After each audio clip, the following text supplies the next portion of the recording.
Welcome back, JDC family. My name is Jay.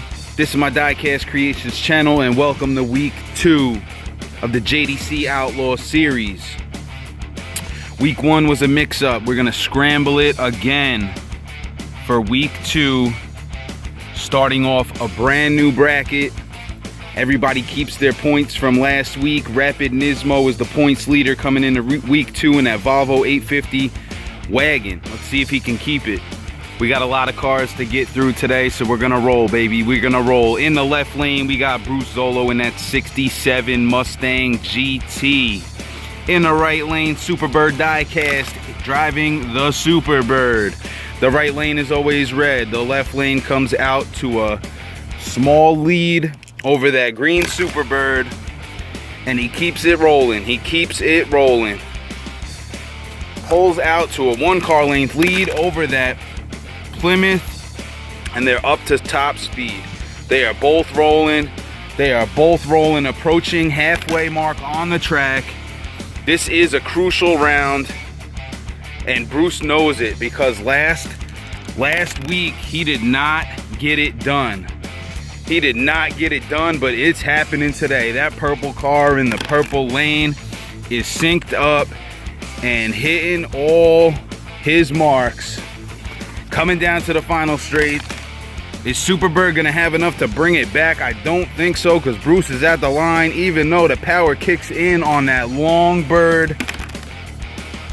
And he makes a run up to the back bumper, and Bruce Zolo transfers on to the next round. Race number 2. Race number 2 is at the line. In the left lane, we got that boy Rizzle in the 66 Nova. In the right lane, Wolf Good in the 70 Charger. Who is it gonna be?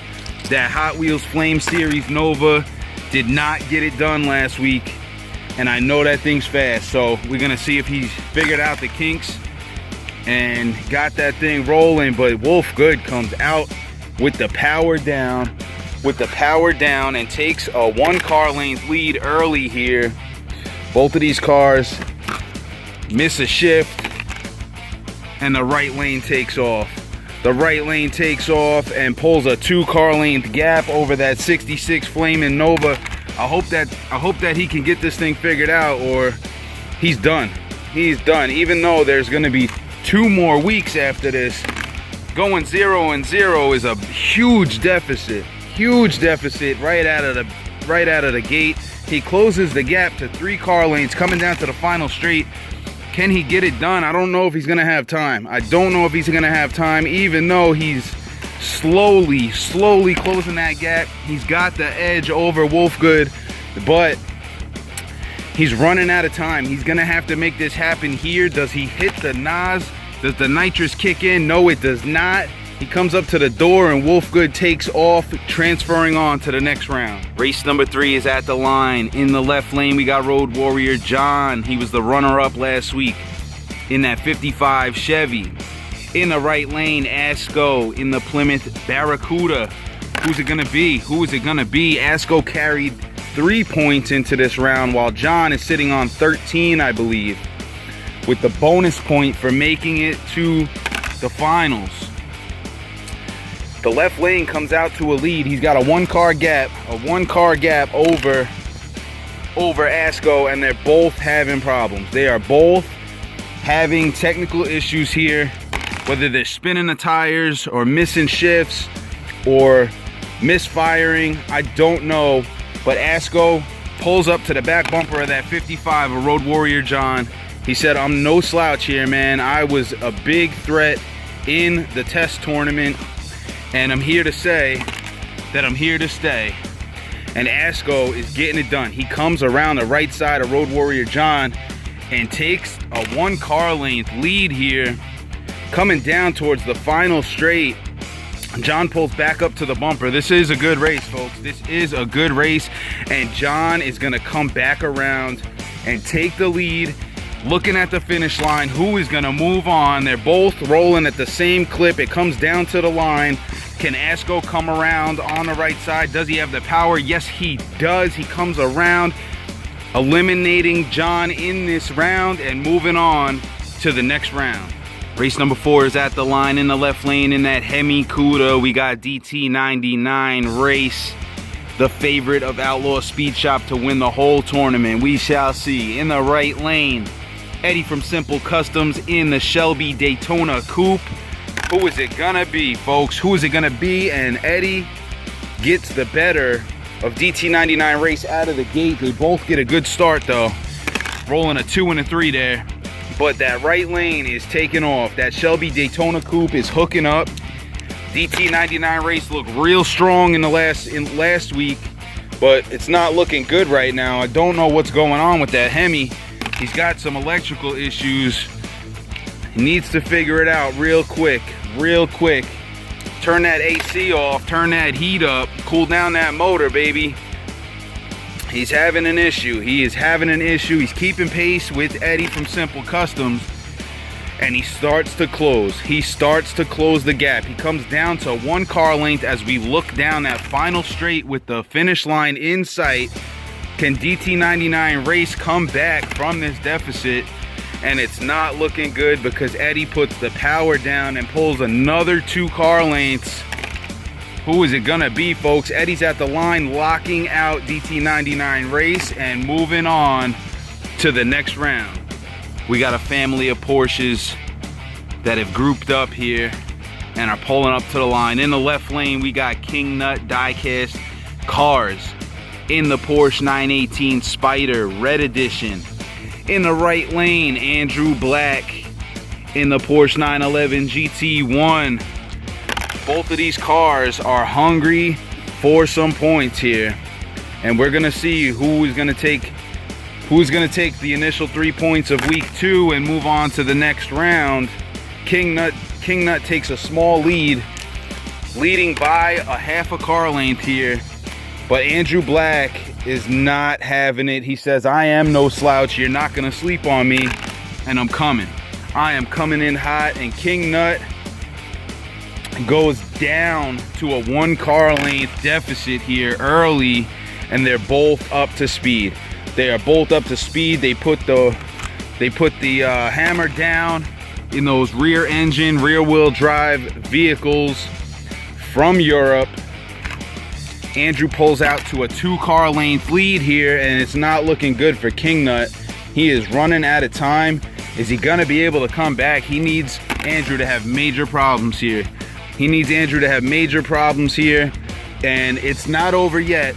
King Nut does have the run. Is he gonna get it? Is he gonna get it? No, he does not.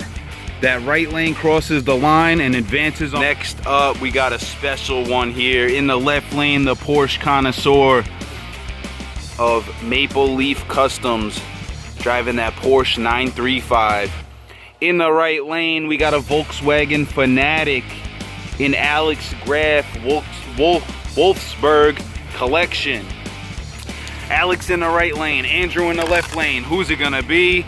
The left lane comes out hot. The left lane comes out hot and pulls a 1 car length gap over Alex Graf in that Volkswagen Käfer Racer. But they both waste no time getting up to speed, throwing it into high gear, and hammering down. That Volkswagen pulls back up to the back bumper of that Urban Outlaw Porsche of Andrew from Switzerland. But Andrew pulls another gap. He pulls another gap, and Alex is not done. He's got something going on in there. He got those Weber carburetors tuned. He's been talking about those Webers, and I think he figured it out. I think he figured it out because he comes around the right side of Andrew from Maple Leaf Customs and takes a 1 car length lead, but not for long because Andrew pulls back up to the bumper, pulls back up to that Volkswagen, and they are heads up, bumper to bumper, door handle to door handle. Andrew takes a small lead at the line. Is it gonna be enough to close it up? We are gonna see.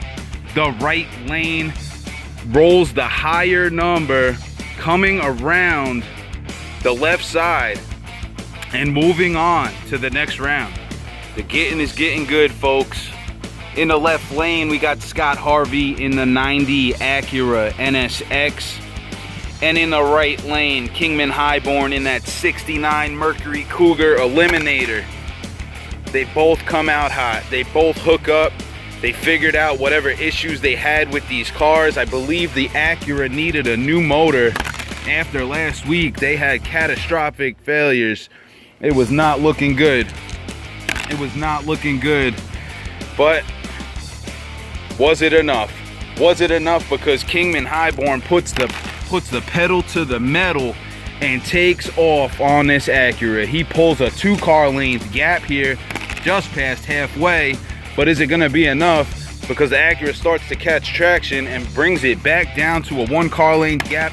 The right lane gets another run and pulls back off, putting the pressure off of himself and putting it on to Scott to perform here as we come down to the final stretch. Kingman Highborn has victory in sight. Can they close it out? Can they close it out? I believe he does. I believe that locks it up. Yep, that's gonna do it. And Kingman Highborn is gonna collect 3 points and move on. Next up at the line in the left lane, we got B's Diecast Fantasyland in the Ford Thunderbolt. In the right lane, Mr. Gotti, the adventures of Mr. Gotti, Mr. Fish himself in the Chrysler 300. Who is it gonna be? Who is it gonna be? And the right lane comes out to a small lead, hooks up, he's got a good burnout. The Thunderbolt must have spun the tires there in the water box a little bit too much, because that Chrysler 300 is putting the Hemi power down to the ground. That's a 6 and a 1, and he takes off. He takes off. He's got a supercharged Hemi in there or something. I don't know for sure, but that's what it sounds like to me. That thing is breathing right now. And B puts a little bit of a closure between the distance here, but he pulls up to the side of that Chrysler just in time for him to take off, pulling 2 car lengths just past halfway. They're both up to top speed. They are both up to top speed, and B's Diecast Fantasyland is running out of time. That's outside the box. He's running out of time as we come down to the final straight. He is not looking good right now. Blocked out of this round, Mr. Gotti is gonna move on. Race number 9 is at the line. In the left lane, we got Dane Self in the Scion FRS. In the right lane, BP Custom Creations in the Deuce Roadster. In the Deuce Roadster, they are both hungry for points here. Both hungry for points, and Dane puts the hammer down and gets traction out of the gate. Gets traction out of the gate, and they're both pacing each other. They both get a good start. They both get a decent start here. And BP Custom Creations pulls back up to the door of that Scion, making it even as we approach halfway. BP Custom Creations takes the lead, putting a 1 car length gap over that Scion, and they're both up to top speed. They are both up to top speed here. I think I got that right. Just past halfway here, just past halfway.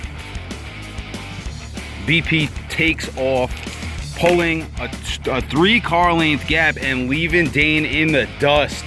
Oh my goodness gracious, that Deuce Roadster is on fire. He pulls a 1, 2, 3, 4, 5 car length lead, locking out Dane and moving on to the next round. In the left lane, we got Red Eye 247 Hot Wheels. In the right lane, Jarka in that 07 Mustang.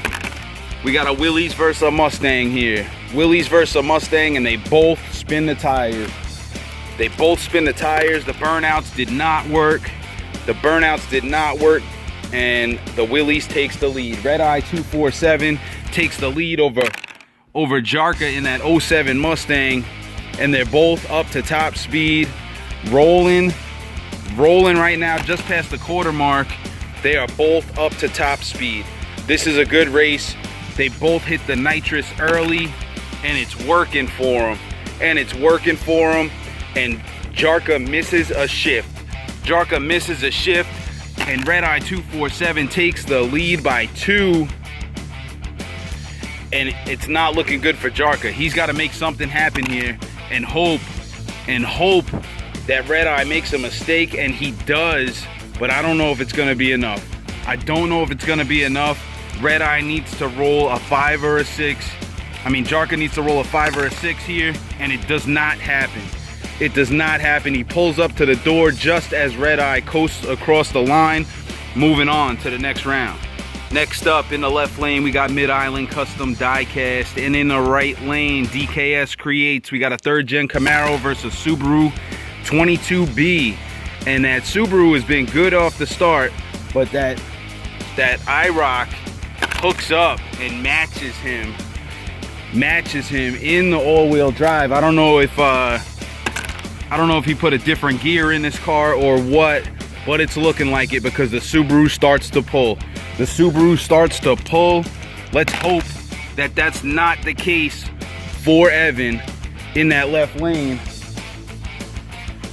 Let's hope that he's got something in store for the top end, because DKS Creates is out there, and Evan pulls back up to the back bumper, and he says, no, I tricked you. I got more in store. I got more in store. As they're even coming to the final straight, they are heads up, door handle to door handle, bumper to bumper, coming down to the final straight, and they both roll a 5. They're at the line. This next roll is going to determine who gets the edge. And the left lane comes around, eliminating DKS Creates in this round and moving on. Next up, we got the underdog versus the points leader. In the left lane, we got Seth Jackson driving that Challenger Demon. In the right lane, your points leader heading into this week, Rapid Nismo in the Volvo 850 wagon. He told me not to call it a grocery getter, that it's a classic. That is a classic race car over there in the UK. I just can't help myself. It looks like a brick to me. So the turbo brick, does it have what it takes? Does it have what it takes, as Seth Jackson has figured out the demons in this Demon and pulls out to a lead over that Volvo. Now, just because you're the points leader heading into this week does not mean you have it locked up. This is a marathon, not a sprint, and Rapid is going to need to do more. He's going to need to do more to come back and keep his points lead, and it looks like he knows it. As he pulls up to the back bumper of that Demon. I don't know how this Volvo can even keep up. I don't know how it can keep up. He's got some secret sauce under the hood of that grocery getter. Get it? Sauce, groceries. As we come down to the final stretch, who is it gonna be, folks? Who is it gonna be? And it looks like Rapid does not have enough, as he rolls a 5, but Seth Jackson rolls a 5 as well, and Seth crosses the line first, eliminating your points leader in round 1 of week 2 and moving on. In the left lane, we got Neil Cummings in the 57 Chevy. In the right lane, BJ's Customs in the Ford Torino. They both spin the tires out of the gate. The right lane gets the run and comes around the right side of that 57 Chevy. But Neil is not done. He pulls back up to the door of that Torino. We got the classic Ford Chevy battle here, and Neil gets it hooked up, figures it out, gets back in the groove, and comes out to a 1 car length lead, and he's gonna grow that to 2. He's gonna grow that to a 2 car length lead as we just passed halfway here. And they're pacing each other. BJ's Customs is gonna have to do something quick here, folks. He is gonna have to make this comeback if he's gonna wanna transfer on to the next round. But Neil is not having it. He pulls up to the finish line and locks out BJ's Customs and advances on to the next round. We are getting down to the last few races of day 1 of week 2 here. In the left lane, we got Wicked Small Garage in the Porsche Carrera. In the right lane, Ford Fan Diecast in the Maverick. The right lane gets the roll. The right lane comes out to a short lead here over that Porsche. but not for long, because the Porsche comes back. Wicked Small Garage pulls up to the door of that Maverick. He said, you are not putting me under early. You are not gonna do it. And that small Porsche, that Carrera, the classic from the UK over there, or Germany, I believe. I believe the Porsches are from Germany, right? That German engineering. Pulls a 1 car length gap over the Ford Maverick. But the Maverick pulls back up to the bumper. Pulls back up to the bumper, closing the gap. And they are pacing each other right now. Just past halfway, they're both up to speed. 1, 2, 3. They are both up to speed as we close in on the finish line here. Who is it gonna be? Wicked Small Garage has the small lead. But Ford Fan Diecast pulls up. Door handle to door handle, bumper to bumper at the line. This is gonna be for the roll. The right lane has the run, and he keeps it. And he keeps it, eliminating Wicked Small Garage and moving on to the next round. All right, folks, we got a good one here. In the left lane, Diecast Pirate in the Pontiac GTO. In the right lane, Ford's Man 84 in that 41, I believe it's a 41 Ford Tail Dragger. Ford's Man 84 was the test tournament champion. So we shall see if he's figured the bugs out in this car as he pulls out to a small lead out of the gate. Small lead out of the gate. They are both pacing each other here. They both miss a shift or spin the tires, get out of the groove. Something happened, I don't know. But Diecast Pirate pulls back up to the door and waves just in time for Ford's Man to put the throttle down, grab a high gear, and pull another gap on Diecast Pirate. But this is a good race, folks. This is a good race because Diecast Pirate pulls back up to the door. They are heads up right now, rolling at top speed. Rolling at top speed down the track. We are at the 3/4 mark. The finish line is in sight. Who is it gonna be? Diecast Pirate pulls around on the left side, taking a 1 car length lead as we come down to the finish line. Who is it gonna be, folks? Who is it gonna be? Diecast Pirates at the line. Ford's Man 84 closes the gap. We are down to the last roll, and the left lane gets it. The left lane gets it. Diecast Pirate moves on to the next round. At the line, we have JLA Air Cooled and Diecast in the Sesto Elemento. In the right lane, we got Zachary in the AMC Gremlin race car. Who is it gonna be? They both come out hot, but that left lane gets a small lead out of the gate. Zachary has tuned this Gremlin over the week, and he brings it back door handle to door handle with that Sesto Elemento just in time for JLA Air Cooled to pull a short lead in that V12 rear engine, rear wheel drive, or all wheel. I don't know what he's got under the hood of that thing, but he definitely puts the power down, and he pulls a small gap over Zachary in that Gremlin. Let's see if Zachary has more on the top end, because JLA Air Cooled has pulled a 2 car length gap here, and it's not looking good right now, folks. It is not looking good. Zachary is having more problems with this car. We should have put him in a purple car, I think, because JLA Air Cooled gets enough to pass the line, eliminating Zachary in this round. It's still not over, folks. There is 2 more weeks that anything can happen. But JLA Air Cooled moves on to the next round. And there you have it, JDC family. Round 2 has kicked off with day 1. These are the winners who have all collected 3 points and move on to the next round of the bracket for week 2. These are all the cars that got eliminated early. Some upsets, some big upsets. Your points leader, your runner-up, they are out. This is the way it shakes down, folks. There's still 2 more weeks after this. Let's see who is going to move on to the end of this tournament and possibly take over the points lead. We shall see. Stay tuned, and I'll catch you on the next one. Peace.